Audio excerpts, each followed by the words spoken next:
Doctor Masud আমাদের মাননীয় MP মহোদয় বেশ কিছু কথা বলেছেন, অনেক সুন্দর করে উনি কথা বলেন।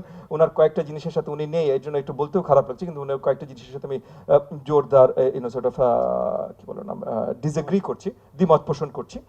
প্রথমে উনি কাকড়ার জাতি নিয়ে খুব মজার একটা গল্প বলেছেন, গল্পতে আমিও মজা পেয়েছি, কিন্তু না ভাই, বাংলাদেশি বা বাঙালি জাতি বা যেটাই বলেন না কেন ভাই, আমরা কাকড়ার জাতি না।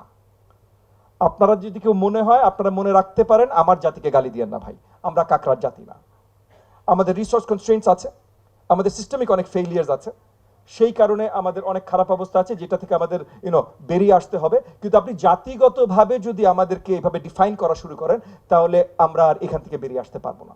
জাতিগত এরকম কোনো নেগেটিভ ডেফিনেশন আমাদের নাই, আমি শক্তভাবে দ্বিমত পোষণ করছি ওনার সাথে।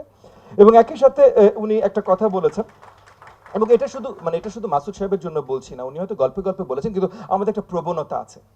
আসলে রেগুলার আপনি কোনো একটা প্রোডাক্ট যখন কেনেন, এটা এডুকেশনের মতো জিনিস না, এটা একটা ক্রিডেন্স গুড, মানে ইন দ্য সেন্স যে আপনি ব্যবহার করা শেষ হওয়ার পর জানবেন যে কাজে দিয়েছে কিনা।